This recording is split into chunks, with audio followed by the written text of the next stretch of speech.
ماہ رمضان چل رہا ہے اور اس میں تقریباً ہر گھر میں قرآن پڑھا بھی جاتا ہے اور قرآن کی تلاوت بھی کی جاتی ہے، لیکن کہتے ہیں کہ قرآن کو ترجمے کے ساتھ پڑھنا، اس کو سمجھ کے پڑھنا بہت بہتر ہے، اور اس کے لیے ہمیں جوائن کیا ہے علامہ ابتسام الہی نے۔ دیکھتے ہیں آج وہ ہمارے لیے کون سے پارے کی تفسیر لے کے آئے ہیں۔ جی علامہ صاحب۔ نحمدہ و نصلی علی رسول الکریم، بسم اللہ الرحمن الرحیم۔ میں آج پھر میڈم کا شکر گزار ہوں، ایک مرتبہ انہوں نے پھر مجھے قرآن مجید ہی کے حوالے سے اپنی گزارشات کو جو ہے ناظرین کے سامنے پیش کرنے کا موقع دیا ہے۔ آج میں انشاءاللہ آپ کے سامنے چھٹے پارے کے بعد اہم مضامین کو رکھنے کی کوشش کروں گا۔ پانچویں پارے کے اندر بھی زیادہ تر مضامین جو تھے، بلکہ سارے مضامین ہی سورہ نساء سے متعلق تھے۔ چھٹے پارے کا آغاز بھی سورہ نساء کے بعد مضامین سے ہوتا ہے، اور اس کے شروع میں اللہ تبارک و تعالیٰ نے مظلوم انسان کو ایک رخصت دی ہے کہ اگر وہ اپنا مقدمہ لاؤڈلی لڑتا ہے یا ایسی بات کرتا ہے جو عام طور پہ جو ہے جسے ایسی بات نہیں سمجھا جاتا جو ہلاک کے دائرے میں آتی ہو، تو اللہ تعالیٰ جو ہے نا اس کو اس مسئلے میں ریلیکسیشن دیتے ہیں۔ اللہ تعالیٰ فرماتے ہیں لا یحب اللہ الجہر بالسوء من القول الا من ظلم، کہ اللہ تبارک و تعالیٰ بآواز بلند کہی گئی ایسی بات کو پسند نہیں کرتا جو بری بات ہو، یا ایسے الفاظ ہوں جو عام طور پہ اچھے لگنے والے یا اپیل کرنے والے نہ ہوں۔ ہاں اگر مظلوم بندہ ایسی بات کرے تو اللہ تبارک و تعالیٰ اس کو رخصت دیتے ہیں۔ مظلوم انسان مقدمہ جو پبلکلی بھی لڑ سکتا ہے، کورٹ میں جا کے بھی لڑ سکتا ہے، حکومت کے ایوانوں تک بھی بات اپنی جو پہنچانے کے لیے ذرائع کو استعمال کر سکتا ہے۔ اس صورت میں اللہ تبارک و تعالیٰ نے اس بات کا بھی ذکر کیا کہ جو یہودی تھے وہ سیدہ مریم کے بارے میں، سیدنا عیسیٰ علیہ السلام کے بارے میں بڑی غلط لینگویج استعمال کیا کرتے تھے۔ حضرت مریم کی ذات کے بارے میں جو ان کا جو ایٹیچیوڈ تھا یا ان کا نیریٹو تھا بالکل غلط تھا، جبکہ یہ حقیقت ہے کہ سیدہ مریم ایک پاک دامن عورت تھی، اور ان کے یہاں پر سیدنا عیسیٰ علیہ السلام کی جو ولادت تھی وہ اللہ تبارک و تعالیٰ کے خاص حکم سے ہوئی تھی، لیکن وہ اس کو بالکل عام طبعی انداز میں جس طرح اس معاملے کو دیکھتے تھے اس کو ایک میریکل سمجھنے کے لیے تیار آمادہ و تیار نہیں تھے۔ اس صورت میں اللہ نے اس بات کا بھی ذکر کیا کہ ان کا یہ گمان تھا کہ انہوں نے سیدنا عیسیٰ علیہ السلام کو شہید کر دیا، حالانکہ ایسی بات نہیں تھی۔ وما قتلوہ یقینا بل رفعہ اللہ الیہ، کہ یقیناً ان کو شہید نہیں کیا گیا بلکہ اللہ نے ان کو زندہ آسمانوں پر اٹھا لیا تھا۔ اب جب وہ دوبارہ کائنات میں جلوہ گر ہوں گے، تشریف لائیں گے، وَإِن مِّن أَهْلِ الْكِتَابِ إِلَّا لَيُؤْمِنَنَّ بِهِ قَبْلَ مَوْتِهِ، تو اہل کتاب جتنے کے جتنے ہیں سارے کے سارے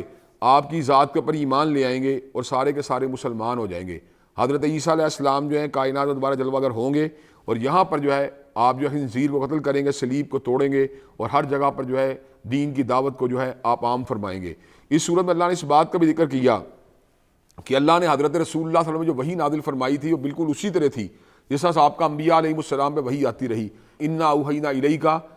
کما اوحینا الی نوح والنبیین من بعدہ، ہم نے آپ کو اس طرح وحی کا نزول فرمایا جس طرح سیدنا نوح علیہ السلام اور بعد میں آنے والے انبیاء کو وحی کا نزول فرمایا گیا۔ اس کی کیا صورتیں تھیں؟ 3 صورتیں تھیں جن کا ذکر اللہ تبارک و تعالیٰ 25ویں پارے میں یوں فرماتے ہیں ما کان لبشر ان یکلمہ اللہ الا وحیا او من وراء حجاب او یرسل رسولا فیوحی باذنہ ما یشاء انہ علی حکیم۔ کسی بشر کے لیے بات جو ہے نا روا نہیں ہے یا اس کی گنجائش نہیں ہے کہ وہ اللہ تعالیٰ سے کلام کرے، مگر اس کی 3 صورتیں ہو سکتی ہیں۔ اگر وہ اللہ کا نبی ہو تو اللہ تبارک و تعالیٰ یا تو پردے کی اور سے کلام فرماتے ہیں، جس طرح سیدنا موسیٰ علیہ السلام کے اوپر اللہ تعالیٰ نے موسیٰ علیہ السلام کے ساتھ کوہ طور پہ کلام کیا، یا اللہ تبارک و تعالیٰ جو ہے اپنی وحی کا نزول فرماتے ہیں حالت حاب میں یا بیداری کی حالت الہام کی شکل میں، اس میسیج کو جو ہے نبی کے دل کے اوپر اللہ تبارک و تعالیٰ نازل فرماتے ہیں۔ اور یرسل رسولا فیوحی باذنہ ما یشاء، یا اپنے کسی رسول کو بھیجتے ہیں جو اللہ تبارک و تعالیٰ کے پیغام کو اس نبی تک پہنچاتا ہے جس نبی پہ اللہ تبارک و تعالیٰ نے اپنی وحی کو جو ہے نازل فرمانا ہوتا ہے۔ نبی مکرم حضرت محمد کریم صلی اللہ علیہ وسلم قلب اطہر کے اوپر حضرت جبریل علیہ السلام جو تھے وحی لے کے آئے، اور اس کے اندر جو ہے نا انہوں نے تمام کا تمام اللہ کلام الحمد سے لے کر ناس تک جو تھا اللہ کے حکم سے آپ کے اوپر جو ہے اس کا نزول ہوا۔ اس صورت میں اللہ تبارک و تعالیٰ نے اس بات کا بھی ذکر کیا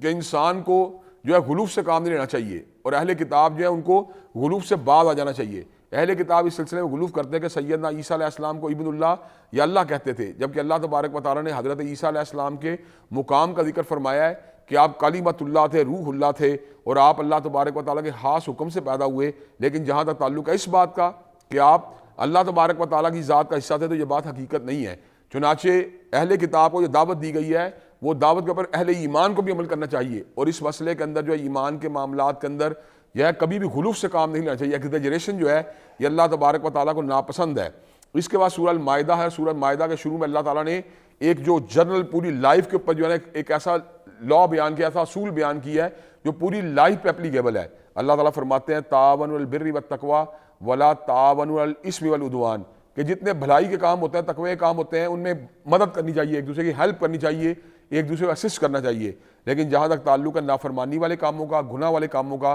تو ان میں بالکل بھی معاونت نہیں کرنی چاہیے۔ کئی دوست دیکھنے میں آتا ہے کہ وہ ایک دوسرے کے جو بیڈ ہیبٹس ہوتے ہیں یا بیڈ ہابیز ہوتے ہیں یا بیڈ ایکٹیویٹیز ہوتی ہیں ان میں بھی ان کی معاونت کرتے ہیں۔ یہ بات کسی بھی طور پہ اصولی طور پہ غلط ہے، یہ بات کسی بھی طور پہ درست نہیں، اس سے برائی ہوتی ہے، مزید جو ہے نا وہ پھیلتی ہے۔ اگر آپ جو ہے صرف نیکی کے کاموں میں ایک دوسرے کی معاونت کریں یا خیر کے کاموں میں ایک دوسرے کی معاونت کریں اور برائی کے کاموں میں یا گناہوں کے کاموں میں ایک دوسرے کی معاونت نہ کریں تو معاشرے کے اندر ہمیشہ بھلائی پھیلے گی اور نافرمانی والے کام اور برائی والے کام جو ہمیشہ جو ہے ان کو ڈسکریج کیا جائے گا۔ اس صورت میں اللہ نے اس بات کا بھی ذکر کیا کہ اللہ تعالیٰ نے دین کو حضرت رسول اللہ صلی اللہ علیہ وسلم کی حیات مبارکہ ہی کے اندر مکمل فرما دیا تھا۔ اللہ تبارک و تعالیٰ فرماتے ہیں الیوم اکملت لکم دینکم واتممت علیکم نعمتی ورضیت لکم الاسلام دینا۔ آج کے دن ہم نے دین کو مکمل کر دی ہے، اپنی نعمتوں کو تمام کر دیا ہے اور اسلام کو بطور دین آپ کے لیے چن لیا ہے۔ نبی کریم صلی اللہ علیہ وسلم کی حیات مبارکہ کے اندر دین مکمل ہو گیا تھا، چنانچہ کتاب اللہ اور سنت رسول اللہ صلی اللہ علیہ وسلم ہمارے لیے جو ہے نا حرف آہر کی حیثیت رکھتی ہے۔ ہر شخصیت، ہر عالم، ہر بڑی سے بڑی جو شخصیات ہیں ان کا احترام ادب ہمارے پر کرنا لازم ہے، لیکن جب ہم حجت کی بات کرتے ہیں اور قطعیت کی بات کرتے ہیں، انکنڈیشنل پیروی کی بات کرتے ہیں، تو قال اللہ و قال رسول کی اس مسئلے کے اندر بالکل فوقیت جب واضح ہے اور اس کے اندر ہمیں کسی قسم کا جو ہے نا ہچکچاہٹ اور تذبذب جو ہے اس معاملے میں ہمارے دل میں نہیں ہونا چاہیے۔ اس سورہ میں اللہ نے اس بات کا بھی ذکر کیا ہے الیوم احل لکم الطیبات وطعام الذین اوتوا الکتاب حل لکم وطعامکم حل لہم والمحصنات من المؤمنات والمحصنات من الذین اوتوا الکتاب من قبلکم۔ آج کے دن اللہ نے تمہارے طیب چیزوں کو حلال کر دیا ہے اور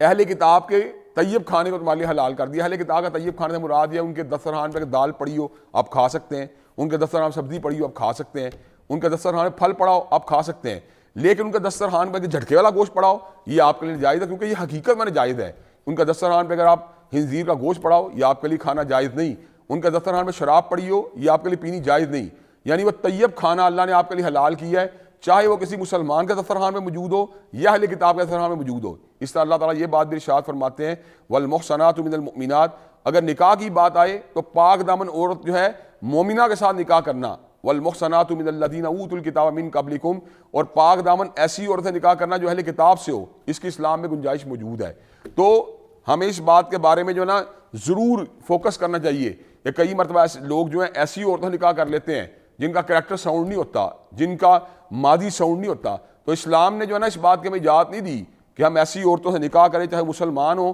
یا اہل کتاب کی ہوں جن کے کردار میں سکم ہو۔ تو اللہ تعالیٰ نے جو ایک اہل کتاب کی پاک دامن عورتوں سے نکاح کی گنجائش رکھی ہے اس میں ایک بات کو ضرور ملحوظ رکھنا چاہیے، اور وہ بات یہ ہے کہ کہیں ایسا نہ ہو کہ ان کا شادی کے بعد انسان کا ایمان جو خطرے میں پڑ جائے، تو ایسی صورت میں انسان کو یہ کام نہیں کرنا چاہیے۔ وَمَن يَكْفُرْ بِالْإِيمَانِ فَقَدْ حَبِطَ عَمَلُهُ وَهُوَ فِي الْآخِرَةِ مِنَ الْخَاسِرِينَ، جو ایمان کو ٹریڈ کرے گا کفر کے ساتھ اس کے سارے اعمال ضائع ہو جائیں گے اور آخرت کا گھاٹا اس کا مقدر بن جائے گا۔ کئی مرتبہ ایسے جو ہے باتیں دیکھنے کو ملتی ہیں کہ انسان کا اپنا ایمان پختہ نہیں ہوتا اور وہ اہل کتاب کی ایسی اور شادی کر لیتا ہے جس کے اندر کریکٹر اس کا بھی ساؤنڈ نہیں ہوتا،